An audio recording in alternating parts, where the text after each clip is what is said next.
Dear students, आज public finance में हम स्टार्ट करने जा रहे हैं एक नया topic, direct and indirect taxes. जैसा कि आप देख ही रहे हैं कि हम क्लासिफिकेशन के पढ़ रहे हैं, क्लासिफिकेशन ऑफ टैक्सेशन। तो लास्ट लेक्चर्स में हमने मेथड्स ऑफ टैक्सेशन पढ़ा था। आज हम डायरेक्ट एंड इनडायरेक्ट टैक्सेस पढ़ेंगे। ये जो डिवीज़न है क्लासिफिकेशन है टैक्सेशन का, it is on the basis of assessment कि किस तरह से असेस किया जाए। तो हमने उसके बेसिस पे टैक्सेस को डायरेक्ट एंड इनडायरेक्ट टैक्सेस में जो है डिवाइड किया है। तो क्या होते हैं direct taxes and indirect taxes? बहुत सारे क्वेश्चंस इस पर आते हैं। तो आप पहले हम डायरेक्ट टैक्सेस लेते हैं, उसके बाद what are the merits and demerits of direct taxes, then we'll study merits and demerits of indirect taxes, and then we'll compare both the taxes, which is better, direct or indirect tax. So सबसे पहले हम लेते हैं कि अब तक आप ये तो समझ ही गए होंगे कि tax is a compulsory payment to the government by the tax payer without any expectation of some specified return. So ये तो एक मैंने आपको पहले भी कहा है कि कुछ टैक्सेशन से रिलेटेड जो डेफिनेशंस हैं बाय सम पॉपुलर इकोनॉमिस्ट, आप उनको याद कर लें। जैसे कि यही डाल्टन की है, तो इसे ताकि आप रेफ़र कर सकें when ever you right answers, उनमें एक दो जो इकोनॉमिस्ट हैं उनकी डेफिनेशंस को ज़रूर रेफ़र करें। So let's start. The most common classification of taxes जो है on the basis of assessment is direct and indirect taxes. क्या होते हैं direct taxes? Direct taxes are imposed by the state upon persons who are expected to bear the burden of these taxes. एक बात यहाँ clear कर लें, next lectures में हम उसे डिटेल में पढ़ेंगे कि जिस व्यक्ति पर टैक्स लगता है, अगर वही व्यक्ति पे करता है तो that means it is a case of direct tax. वही, लेकिन in some cases the person is able to shift the tax to some other person. In that case, shifting of tax take place. उस case में वो direct tax का case नहीं रह जाता। जैसे कि whenever you buy a good, उस पर जो जीएसटी हम अक्सर देखते हैं, तो अगर देखा जाए तो वो it is collected from the shopkeeper, लेकिन एक्चुअली उसको पे कौन कर रहा है? Actually it is paid by the consumer. तो it is on that shopkeeper, but he shifts that tax to the other person or to the consumer. So this is the case of, this means he has able to shift the tax burden to others. लेकिन direct के tax के case में ऐसा नहीं होता। क्या होता है कि ये जिस पर इम्पोज किया जाता है, he is the very person who page the tax, वो उसे शिफ्ट नहीं कर सकता। In the words of professor Siraj, those levied immediately on the property and income of persons and those that are paid by the consumers to the state directly are called direct taxes. इसमें income tax, wealth tax, land tax which are directly paid to the state are called direct taxes. तो इसे हम प्रत्यक्ष कर कहते हैं, और प्रत्यक्ष कर जो है वास्तव में किसी व्यक्ति द्वारा कानूनी तौर पर लगाए जाने वाले पर दिया जाता है। लेकिन अप्रत्यक्ष कर क्या है? उसका भुगतान आंशिक अथवा पूर्ण रूप से किसी दूसरे व्यक्ति द्वारा किया जाता है। तो अप्रत्यक्ष कर तो ऐसा है कि जिसको आप ट्रांसफ़र कर सकते हैं इनडायरेक्ट टैक्स को, but in case of direct tax you can not shift it to other person. ये एक बेसिक डिफरेंस है डायरेक्ट और इनडायरेक्ट टैक्सेस का। इसका भी हम लेट्स आपको और भी कॉन्सेप्ट क्लियर होंगे। Let's see the merits and demerits of direct tax. इसको भी हम कैनन्स ऑफ टैक्सेशन से रिलेट करके पढ़ेंगे ताकि इट विल बी बेटर। आप भी जब आंसर लिखें तो इसे रिलेट करें कैनन्स ऑफ टैक्सेशन से। एक और फेमस डेफिनेशन है डाल्टन की कि अ direct tax is really paid by the person on whom it is legally imposed। कुछ डेफिनेशंस आप याद कर लें। तो सबसे पहली एडवांटेज क्या है, मेरिट क्या है डायरेक्ट टैक्स की? इक्विटी। इक्विटी आपने पढ़ा था, कैनन ऑफ टैक्सेशन का मोस्ट इम्पॉर्टेंट कैनन है। तो direct taxes are imposed according to the ability of a person to bear tax burden, hence it is more equitable than indirect tax. This tax is based on the principle of progression।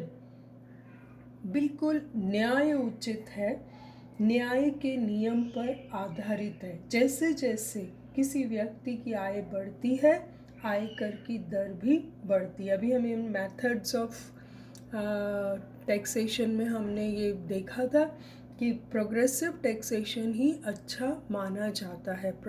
तो वही direct tax जो है it is progressive in nature. जिन व्यक्तियों की आय तथा संपत्ति अधिक है उन्हीं पर कर भार अधिक होता है। It is based on income. तो जिस व्यक्ति की इनकम ज़्यादा है वो ज़्यादा टैक्स पे करता है और इसलिए गरीबों पर या वर्नेबल सेक्शन पर इसका बर्डन नहीं पड़ता। तो it satisfy the canon of equity. Next हम देखें तो सर्टेनिटी, निश्चितता। प्रत्यक्ष कर निश्चितता के नियम के बिल्कुल अनुरूप है। करदाता को पता होता है कि कर की राशि कितनी है, भुगतान कितना है, तरीका क्या है, कहाँ से सूचना देनी है और कहाँ से प्राप्त करनी है। सरकार को भी पता होता है कि मुझे कितने लोग टैक्स देंगे और कहाँ कैसे इसका कलेक्शन करना है। सो very certain the taxpayer knows definitely what he has to pay and when and why. This enables him to pay the tax without causing hardship to his business। वो आराम से इन टैक्सेस को पे कर सकता है because he has the correct information about the revenue yield from the direct taxes. और government को भी पता है so he it can plan its financial programmes accordingly. तो सर्टेनिटी का कैनन भी ये सेटिस्फाई करता है। नेक्स्ट हम देखते हैं economy. The mode of collection is very simple. Tax is collected at source, यानी कि जिस पे लगा है उसी से लेना है। The cost of collection is lower, there is no wastage, क्योंकि हर व्यक्ति को पता है कि उसे कितना अमाउंट गवर्नमेंट को देना है।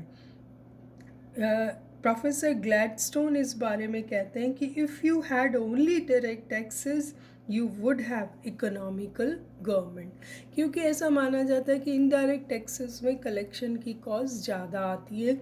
यहाँ पर जहाँ से व्यक्ति इनकम लेता है वहीं से टैक्स डिडक्ट होकर ही उसे इनकम मिलती है।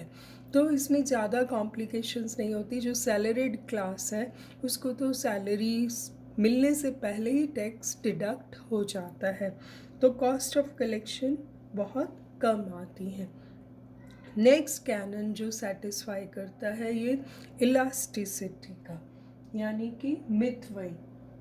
ये कर किफ़ायत के नियम को भी संतुष्ट करता है। प्रत्यक्ष करों की वसूली की लागत बहुत कम भी है और इसीलिए लोचशील भी होता है, लोचशीलता के नियम के अनुरूप है। आपने देखा है कि जब भी बजट आता है नेक्स्ट ईयर का, तो सबसे ज़्यादा क्यूरियोसिटी इसी बात की होती है कि डायरेक्ट टैक्स पे क्या असर है, सरकार की नीतियाँ किस तरह की हैं, वो बढ़ रहा है, इनकम टैक्स घटेगा या बढ़ेगा। पहले से ही न्यूज़पेपर्स में इस तरह के आर्टिकल्स आने लग जाते हैं। तो what is this? This is elasticity, कि सरकार चाहे तो इस रेवेन्यू को बढ़ा सकती है या घटा सकती है। इन टाइम्स ऑफ वॉर्स आ गए, या कोई नेचुरल क्लैमिटीज़ है, या कोई भी इमरजेंसी है, तो सरकार राजस्व के लिए करों की दरों को बढ़ा सकती है, घटा भी सकती है। जैसे कि जब स्लम होता है, इकॉनमी स्लो चलती है, उस टाइम हमने अभी पीछे देखा कि कोविड-19 के एरा में काफ़ी टैक्सेस को घटाया गया। तो यही इस डायरेक्ट टैक्सेस की बहुत बड़ी इम्पॉर्टेंस है कि they are very elastic. Next हम देखें तो सिविक अवेयरनेस भी है इसमें, कि पीपल आर अवेयर कि उनको कब कितना टैक्स देना है। और दूसरा कि ऐसा होता है कि people are also very aware कि हमारा पैसा गवर्नमेंट के पास जा रहा है, तो it should be spent product very efficiently. ऐसा नहीं हो कि जो पैसा सरकार के पास जा रहा है वो सरकार को दे रहे हैं, सरकार की गतिविधियों में भी रुचि रखते हैं और सार्वजनिक व्यय सार्वजनिक हित में हो रहा है या नहीं, इसका भी ध्यान रखते हैं। क्योंकि it is very, in fact it is painful अपनी इनकम में से पैसा देना, लेकिन उसके बाद लोग बहुत अलर्ट हो जाते हैं और गवर्नमेंट की एक्टिविटीज़ पे पूरा ध्यान रखते हैं। नेक्स्ट इज़ डिस्ट्रीब्यूटिव जस्टिस, यानी कि direct taxes are based on the canon of ability. It is basically tuned as per the principle of progression. So hence it can be utilized as an important effective tool to reduce the glaring inequality in the distribution of income and wealth in the society. इससे अच्छा कोई tool नहीं हो सकता जो कि justice करे, कि to take money from the rich and distribute it among the poor in वो चाहे सर्विसेज के रूप में चाहे गुड्स के रूप में। तो टैक्स एक लीगल जो है टूल है सरकार के पास, और इससे वो पैसा रेवेन्यू अर्न कर सकती है to do the welfare for the vulnerable class. तो ये बहुत अच्छी बात है। और एब्सेंस ऑफ लीकेज भी है। इससे मतलब है कि इवेजन नहीं होता टैक्स का, बिकॉज सैलरीड क्लास की सैलरी मिलने से पहले ही उसका टैक्स कट जाता है, तो वो उसे हाइड नहीं कर सकता, इट इज़ ऑल ओपन। तो इवेजन के चांसेस बहुत कम है, because collected at the source पर ही पैसा कट जाता है। अब हम कुछ डीमेरिट्स देखते हैं। Direct taxes are unpopular, very true, अलोकप्रिय हैं, क्योंकि it is really very painful. आप अपने वेतन में से, आप अपनी सैलरी में से, आप अपने प्रॉफिट में से टैक्स देते हैं, इसलिए ये अनपॉपुलर है, very painful for the public. Then एक और आर्ग्यूमेंट दिया जाता है कि there is possibility of evasion. कैसे होता है कि पीपल हाइड देयर इनकम्स, क्योंकि ये इनकम पर वेल्थ पर लगता है डायरेक्टली, तो लोग शो ही नहीं करते। लोग जब रिटर्न्स फाइल करते हैं तो उसमें बहुत सारी कमियां छोड़ देते हैं, they don't open their source of income, तो सरकार को पता ही नहीं चलता। और in this way they hide their income and they do not pay the desirable amount of tax.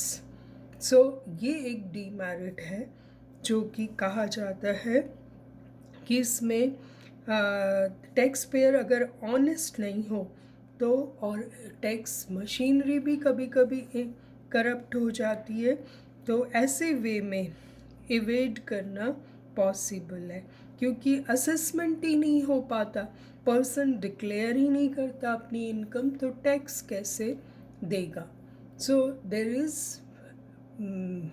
possibility of evasion in case of direct taxes. Next demerit is inconvenient. Because क्या होता है कि tax payer have the difficulty in producing the necessary returns, maintaining the proper accounts करने पड़ते हैं, उन्हें CA की help लेनी पड़ती है। It is not that simple, बहुत सारी कॉम्प्लिकेशंस होती हैं, तो you need a expert to help you. तो ऐसे इसलिए ये कहा जाता है कि it is a bit inconvenient also. Then कभी कभी क्या होता है कि direct taxes tend to be arbitrary. It is difficult to arrive at an objective और जस्ट बेस ऑफ टैक्सेशन। कोई भी नहीं बता सकता कि जस्ट बेस ऑफ टैक्सेशन क्या है। अगर इनकम, प्रॉपर्टी और इन चीज़ों पर लगाया जाता है, there must be a valuation of the object charge. तो कैसे कोई गवर्नमेंट कैसे क्रिएट करेगी इस चीज़ को, और ऑफिशियल्स पे डिपेंड होती है ये सारी चीज़ें कि ऑफिशियल्स क्या लाइन ऑफ एक्शन लेते हैं। There is every chance for change in the valuation method and rate of taxation depending upon the political colour of the government. सरकार कैसी है, किस टाइप की गवर्नमेंट है किसी देश में, उस पर भी डिपेंड करता है। कहीं कहीं तो मोर देन 40% है, तो that is not desirable. So, direct taxes sometimes tend to be arbitrary, narrow base है। Direct taxes touches only a section of the community. It is not having wider coverage.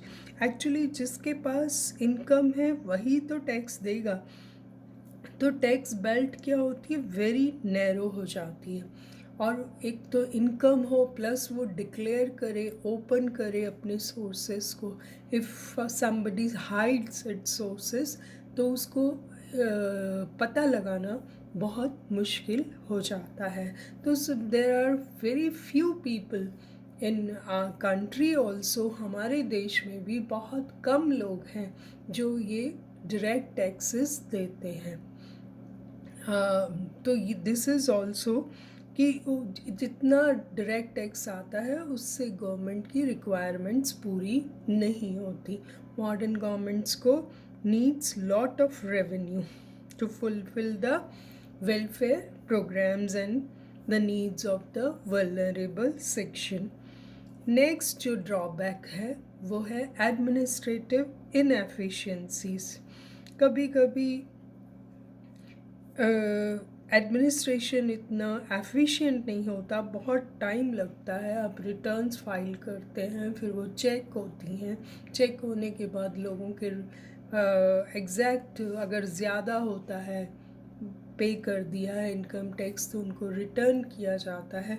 इस सब process में बहुत time लगता है, तो ये भी एक ड्रॉबैक है डायरेक्ट टैक्सेस का।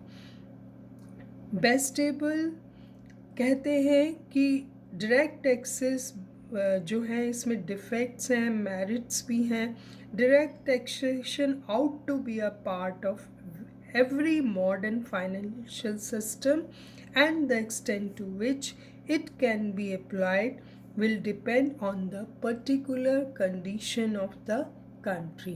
उसकी particular situation कैसी है, उसके लोग कैसे हैं, आर दे अवेयर और इलिटरेट, हम इसके बारे में ज़्यादा डिस्कस करेंगे जब हम नेक्स्ट लेक्चर में इनडायरेक्ट टैक्सेस को डिस्कस करेंगे। उसके बाद will compare direct and indirect taxes.